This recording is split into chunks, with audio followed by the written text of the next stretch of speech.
नमस्कार दोस्तों, आपके साथ मैं हूं मनोज सिंह। आज की इस वीडियो में देश के सबसे बड़े महान व्यक्ति डॉक्टर भीमराव अंबेडकर के बारे में बातचीत करने वाले हैं। आज की इस वीडियो में देखने वाले कि डॉक्टर भीमराव अंबेडकर के नाम पर आज के समय में कितने ऐसे लोग हैं जो सिर्फ राजनीतिक रोटियां सेकने का प्रयास करते हैं, साथ ही इस समाज को बांटने का प्रयास करते हैं, साथ ही सिर्फ डॉक्टर भीमराव अंबेडकर का नाम लेते हैं और साथ ही अपने राजनीतिक करियर को बनाने का प्रयास करते हैं। आज की इस वीडियो में उन लोगों के बारे में पर्दाफाश करने वाले हैं, साथ ही आपको बताने वाले हैं कि इस जमाने में कुछ ऐसे लोग हैं जो सिर्फ समाज को बांटने का प्रयास करते हैं और अपना राजनीतिक करियर बनाना चाहते हैं। वो सिर्फ जनता को बेवकूफ बनाकर सिर्फ डॉक्टर भीमराव अंबेडकर का नाम लेते हैं और सिर्फ आपको हमेशा बेवकूफ बनाने का प्रयास करते हैं। आज की इस वीडियो में उन सारे लोगों के बारे में आपको डिटेल में बताने वाला हूँ, तो बिना टाइम वेस्ट की इस वीडियो की शुरुआत करते हैं।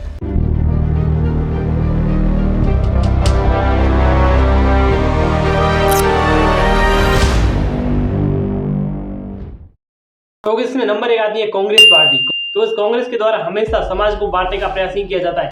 कांग्रेस हमेशा ये चाहती है कि हमेशा हिंदू मुस्लिम की राजनीति करें और साथ ही हमेशा मुस्लिम का सपोर्ट करें और साथ ही ये चाहती है कि देश के अंदर समाज को आपस में बांट दिया जाए, साथ ही डॉक्टर भीमराव अंबेडकर के संविधान का नाम लिया जाए ताकि संविधान की आड़ में हम अपने जीवन के अंदर वोट को पा सकते हैं। कांग्रेस हमेशा यही बात करती है कि मोदी सरकार अपने देश के संविधान को खत्म कर देगी, लेकिन हकीकत में हमारे देश के संविधान को कोई भी खत्म नहीं कर सकता। भले ही डॉक्टर भीमराव अंबेडकर वापस बैक साइड में भी आ जाए तो भी इस देश के संविधान को जिसने बनाया है वो कभी भी इस देश के संविधान को खत्म कभी भी नहीं कर सकता। तो इसके बाद दूसरे नंबर पर आते हैं चंद्रशेखर रावण, जो सिर्फ SC/ST की राजनीति करते हैं और सिर्फ इन समाज के लोगों को बांटते हैं और सिर्फ अपने राजनीतिक करियर को बनाने का प्रयास करते हैं। ये सिर्फ अपने टेंशन रहते हैं और अपने को अच्छी लाइफ मिले, इसके लिए इन समाज के लोगों को बेवकूफ बनाने का प्रयास करते हैं। तो खुद हिंदू होकर भी हिंदुओं के खिलाफ बात करने वाला एक ऐसा प्राणी है जिसको मैंने पहली बार अपने जीवन के अंदर देखा है। ये सिर्फ हिंदुओं के खिलाफ बात करता है। इसने एक बार इंटरव्यू में कहा था ABP न्यूज को कि राम मंदिर बनाने से क्या होगा, क्या राम मंदिर को बनाने से रोजगार मिलेगा। उसके बाद मीडिया ने इसके बारे में क्या जवाब दिया आपको भी सुनना चाहिए। बनते उसको सब बोल के मुसलमानों ने कहा भाई बना लो, खत्म करो, राड खत्म करो। हिंदुओं ने भी कहा कि भाई बनाओ, मगर रोजगार कहाँ से आएगा? मंदिर रोजगार थोड़े दे देगा, जिनको देगा उनको मिल जाएगा।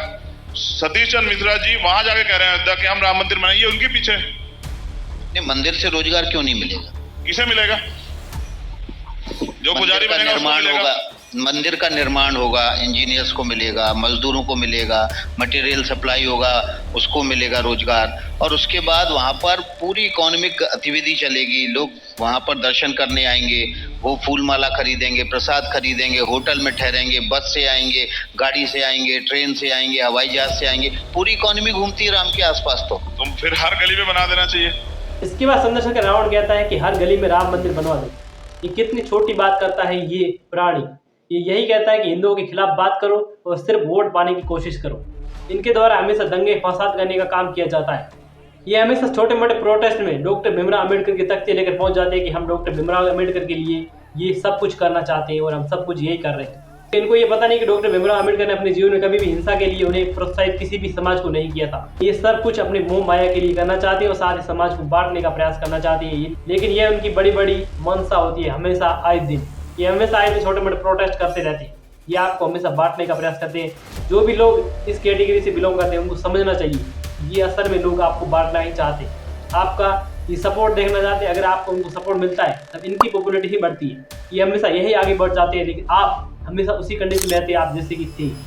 आपकी शिक्षा के लिए आपको खुद को मेहनत करनी होगी, आपको हमेशा खुद को आगे आना होगा, लेकिन ये लोग आपको हमेशा नीचा दिखाने की कोशिश करेंगे और साथ ही आपको इकट्ठा करके बस छोटा मोटा प्रोटेस्ट करना ही ये जानते, इससे ज़्यादा कुछ भी नहीं जानते। इन्होंने अपने देश के संविधान को सही तरीके से अभी भी नहीं पढ़ा है, लेकिन ये सिर्फ एक छोटी मोटी राजनीति करना जानते हैं और इससे ज़्यादा कुछ भी नहीं जानते। लेकिन ये सिर्फ आपको बेवकूफ़ बनाए। इसलिए आपको हमेशा डिसीजन करना है कि आपको किसका साथ देना है किसका नहीं।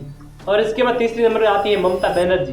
वो हमेशा यही बात करती है सिर्फ हिंदू मुस्लिम। वो हिंदू मुस्लिम के खिलाफ बात करती है। पश्चिम बंगाल में सिर्फ सबसे बड़ा प्रोटेस्ट होता है तो सिर्फ हिंदू मुसलमान आपस में ही होता है।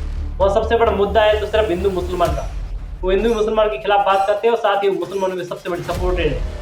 इसकी वजह से वो मुसलमानों के हित के लिए बात करते हैं। वो कहानी है ना कि मंदिर मस्जिद गिरजाघर में बांट लिया भगवान को, धरती बांटी सागर बांटा, मत बांटो इंसान को।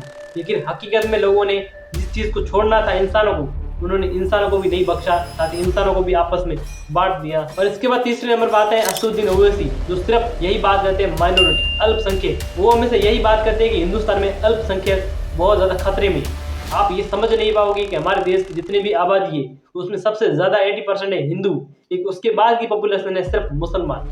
लेकिन ये लोग यही बात करते हैं कि हमारे देश के अंदर माइनॉरिटी यानी अल्पसंख्यक खतरे में। क्या हमारे देश के अंदर अल्पसंख्यक मुसलमान है? हमारे देश के अंदर सिख, बौद्ध, ईसाई, जैन धर्म से आने वाले लोग अल्पसंख्यक नहीं है, जिनकी आबादी बिल्कुल कम है। लेकिन हकीकत में ये लोग यही कहते हैं कि अल्पसंख्यक मुसलमान। लेकिन हर साल मुसलमानों की आबादी बढ़ती है, कभी भी घटती नहीं है। लेकिन इन लोगों की नज़र में यही लगता है कि लोगों को बेवकूफ़ बनाओ, मुसलमानों को बेवकूफ़ बनाओ, तो कहो कि हम आपके साथ खड़े हैं। और यही चाहते हैं कि हिंदू मुसलमान की राजनीति करें, जिससे कि हमें बहुत ज़्यादा प्रॉफिट मिले और हमारा जीवन लग्जरी बना रहे। लेकिन जनता का कोई भी विकास ये कभी भी नहीं करना चाहते। ये हमेशा यही चाहते हैं कि समाज को बांटने का प्रयास करो। बस मोदी जी कहते हैं ना कि कब तक समाज को बांटते रहोगे। समाज के सब वर्ग नहीं होते हैं। क्या देश की नारी की बात होती है? देश की सभी नारी नहीं होती है। कब तक टुकड़ों में सोचते रहोगे? कब तक समाज को बांटते रहोगे? सब सीमा करो, बहुत तोड़ा देश को। लेकिन इन लोगों को ये बात कभी भी समझ नहीं आती। इन लोगों की यही प्लानिंग है, सिर्फ समाज को बांटो, धर्म के नाम के ऊपर लोगों को आपस में बांट दो, जिससे कि ये कभी भी साथ ना आ पाए। लेकिन साथ ही जिसको बांट रहे हैं उसका विकास है या नहीं, उनकी कंडीशन क्या है, उसके बारे में कभी भी विचार नहीं करते। लेकिन सिर्फ हिंदू मुसलमान की राजनीति करके हिंदू मुसलमान को आपस में लड़ाने का प्रयास सिर्फ इन द्वारा किया जाता है। अब आपको ही डिसीजन लेना है कि आप किसके साथ हैं। जो आपके समाज को बांटने का प्रयास करता है, आपके देश में रहने वाले नागरिकों को आपस में बांटता है, धर्म के नाम पर, जो जाति के नाम पर बांटने का प्रयास करता है, आप उसके साथ रहना चाहते हैं, या फिर एक वो व्यक्ति जो पूरे समाज को एक साथ लेकर इस देश को आगे बढ़ाने का प्रयास करता है। यह वीडियो किसी भी जाति और धर्म को ठेस पहुंचाने के लिए बिल्कुल भी किसी भी तरीके से नहीं बनाएगी। तो बस आज के लिए बस इतना ही। अगर आपको ये वीडियो अच्छा लगा तो इस वीडियो को लाइक कर देना, सब्सक्राइब जरूर से कर देना, और हमारी और आपकी मुलाकात होगी किसी और नई वीडियो के अंदर। तब तक के लिए जय हिंद, जय भारत।